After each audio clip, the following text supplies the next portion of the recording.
मेहनती किसान और सुनहरी फसल। एक छोटे से गांव में रामू नाम का एक गरीब लेकिन बेहद मेहनती किसान रहता था। उसके पास जमीन बहुत कम थी, मगर उसका हौसला बहुत बड़ा था। रामू सुबह सूरज निकलने से पहले उठता, अपने बैलों के साथ खेत पर पहुंच जाता और पूरे दिल से काम करता। गांव के कुछ लोग अक्सर उसका मजाक उड़ाते थे, इतनी छोटी जमीन में क्या उगाओगे रामू? लेकिन रामू मुस्कुराकर बस इतना कहता, मेहनत कभी छोटी नहीं होती। एक दिन रामू ने अपनी सारी बचत से अच्छे बीज खरीदे। उसने खेत की मिट्टी को अच्छी तरह जोता, कंकड़ पत्थर निकाले और फिर प्यार से बीज बो दिए। बीज बोते समय वो बोला, मैं पूरी मेहनत करूंगा, बाकी भगवान और प्रकृति देखेंगे। उस दिन के बाद रामू हर रोज खेत की देखभाल करने लगा। समय पर पानी देना, खरपतवार निकालना और मिट्टी को संभालना, वो कुछ भी नहीं छोड़ता था।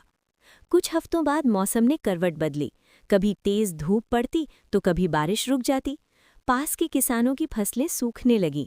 रामू भी परेशान हुआ, लेकिन उसने हार नहीं मानी। वो सुबह शाम खेत जाकर पौधों को देखता और खुद से कहता, धैर्य रखो, मेहनत जरूर रंग लाएगी। एक रात तेज आंधी आई। रामू डर गया कि कहीं उसकी फसल न खराब हो जाए। वो टॉर्च लेकर खेत पहुंचा और गिरते पौधों को सहारा देने लगा। कुछ समय बाद छोटे छोटे हरे पौधे मजबूत होने लगे।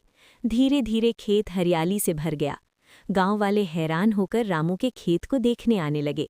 जिस जमीन को सब बेकार समझते थे, वही अब सबसे सुंदर लग रही थी। रामू ने कभी घमंड नहीं किया। वो आज भी उसी सादगी से काम करता रहा।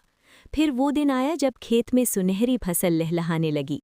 बालियां हवा में झूम रही थी, जैसे मेहनत की तारीफ कर रही हों। कटाई के दिन रामू की आंखों में खुशी के आंसू थे। उसने इतनी अच्छी फसल पहले कभी नहीं देखी थी। गांव के वही लोग जो पहले मजाक उड़ाते थे, अब कहने लगे, रामू, तुम सच में मेहनती किसान हो।